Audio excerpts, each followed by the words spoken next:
Hello, Year 4. You may remember me. I am Mr. Wolf from Camp Allen. I think some of you may remember me as the one who completely nailed most of you on that Predator game in the field. Hi, Daniel Bremner. How are you? Dons. Yes. Well, before I became a teacher, I used to open restaurants. That was the job I used to do. And Miss Williamson said, would I be kind enough to come and speak to all of you about restaurants, seeing as that is going to be your IPC topic? And I said, no. Are you kidding? They can't even stand still in a dark field when they get a flashlight shone on them. How are they going to manage this? But she told me that she was pregnant and I'm not allowed to make pregnant women sad. So fine. Let's do this. So, my first question to you would be this. Thinking about camp, what did you think of the food? Did you like the food?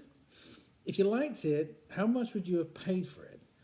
And if it was your camp and that was your restaurant, how much would you have charged for it? So think about that experience.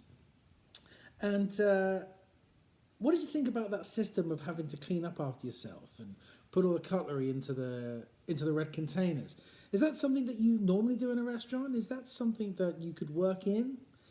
I don't know.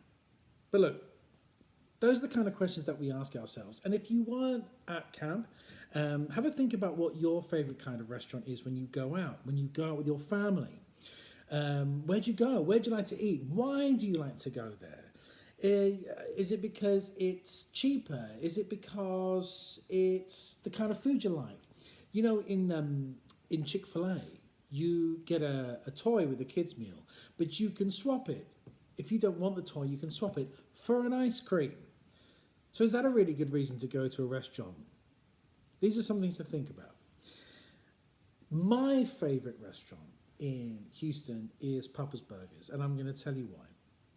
First of all, the service is great. They're always smiling, and they really know their menu. The drinks come out really quickly, and the server always checks my order twice. And that's great because it means there's no mistakes. Everybody knows what's happening. The food is nice and quick, comes out in about 15 minutes, which is brilliant. And here's the thing for me, I understand the concept. I understand the idea. It's an American barbecue restaurant. I'm not going to get lasagna there. I'm not going to get sushi. I know exactly what I'm going to get. And I like that the menu is quite clear and quite succinct. And if you have time, here's a good thing to do. Take a look at the Cheesecake Factory menu and compare it to the Papa's Burgers menu.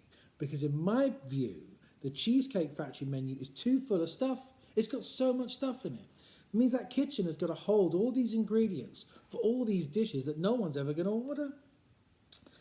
It's in a great location. Papa's Burgers is on Westheimer Road. It's literally just before you get to the Galleria. It's a fantastic spot. It gets the workers going back and forth on Westheimer. They're going to stop in.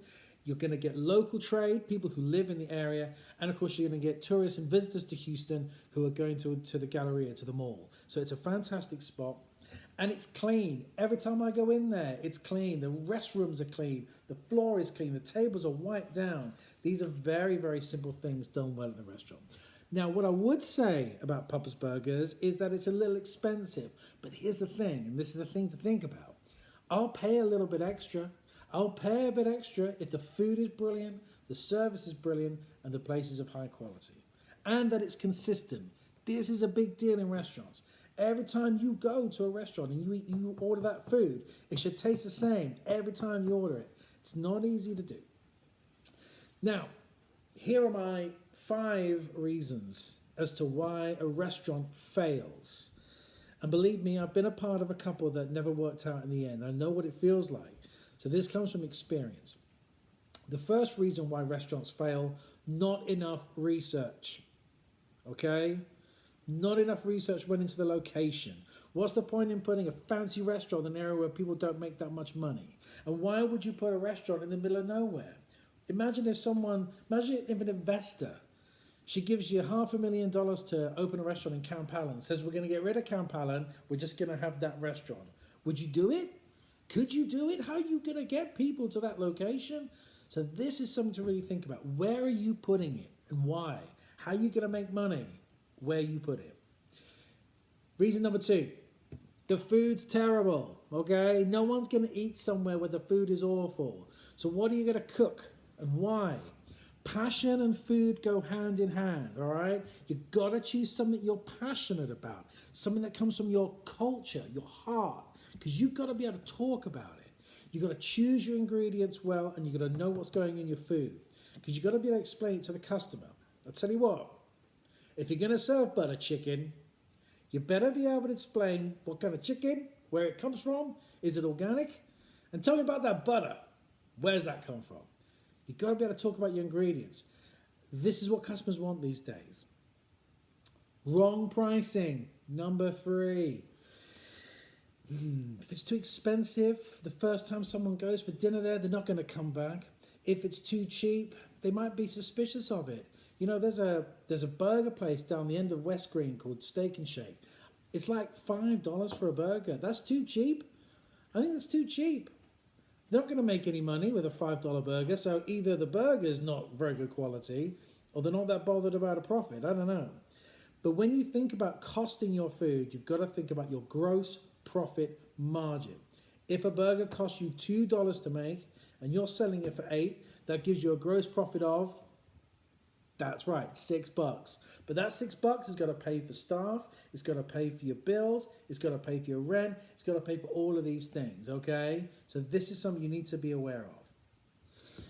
The concept, as I was saying earlier with Papa's Burgers, here's the really, really important thing about Papa's Burgers. It makes sense as a restaurant. It's got a theme, okay? And your restaurant needs to have a very clear theme. Know who your target audience is, make it nice and clear. Like, if you were having an Asian restaurant, would you put hot dogs on the menu? Now you might say, yeah, I'm going to put hot dogs on the menu. But what are you going to do with them hot dogs? You're going to have to make them a bit special, a little bit different. The food has to fit the theme. You can play around with stuff, but it's got to make sense. Okay, folks, reason number 5 for why restaurants fail is bad service. Okay, this is a big one. Let me tell you, it doesn't matter what location you're at, how brilliant it is, how wonderful your food is. If it is being served by a rude, surly, and bored waiter, people aren't going to come back, okay? I always used to have a piece of advice that I would give to anybody I was training. Treat the restaurant like your own home. You're inviting guests into your own home. That's how well you should be treating people in a restaurant, because nobody wants to be served by somebody who doesn't look like they care. And these servers, your waiters, they must know the menu. Because let me tell you, if you're going to be serving butter chicken, you better be able to tell me whether that chicken's organic and where that butter's from. I know I said it earlier, but I'll say it again. You have to know your menu. That's really important. Don't forget, customers all have these now, okay? They can sit in your restaurant. If they don't like what's happening, if they don't like the service, Yelp. I was in the restaurant recently and it was complete garbage. 1 star. And let me tell you, 1 star review, that's going to bring everything down. You've got to be on top of this. And let me give you the piece of advice that's going to help you. And here it is, folks. When it comes to service, the customer is always right. No, the customer is always right. And there's no debate. Let me give you an example. Let's say someone comes in, they order a hot dog. I'll get a hot dog. No problem, on its way. Here's your hot dog, sir. Slight problem. I didn't want the bun. Okay, here's what you want to say to that customer. A hot dog comes with a bun, okay? Otherwise it wouldn't be a hot dog. But you can't say that because the customer's always right. So what would your response be? Mine would be, I'm so sorry, sir. Let me take care of that for you straight away. And off I go, bringing back a sausage, okay? But that's how you got to roll with these things. The customer's always right. You got to treat them really, really well, and then your restaurant will not go far wrong. Don't forget your back of house staff as well. You know, we talk about servers and waiters. They're your front of house. Front of house staff are the people who work in a restaurant that customers always see. So managers, waiters, servers, cleaners, that kind of thing. Your back of house staff, that's your chefs. and your pot washers. These are the people who work in a restaurant that people don't normally see. Now, I don't know if any of you have ever been into a restaurant kitchen, but let me tell you, restaurant kitchens, they are hot, they are loud, and people are moving very, very quickly in them. And these chefs, most chefs I work with, they worked 12, 13, 14-hour days. They'd start at 7 in the morning when the orders came in, and they'd be up until the end of service at 11 at night. So, but still, when my chefs came out to speak to customers, they'd have to make sure their whites were nice and clean, speak really kindly to people. So it doesn't matter where you are in a restaurant, the customer is king or queen, and the customer is always right. Best piece of advice I'm going to give you today. Okay, I think that's enough to get you started. So good luck. Be passionate. Choose something you care about. Choose something you're going to be excited about talking about. Make sure that you get those menu costings good. Work on that. Make sure you figure out how to make money, because you've got to make some profit. You've got to make some money in the restaurant. Okay, I'll be around. Next time I come to year 4, I can't wait to see how your ideas are going. And if you see me, if you have any questions about running a restaurant, just come and ask me. I'm happy to help you. All the best, year 4.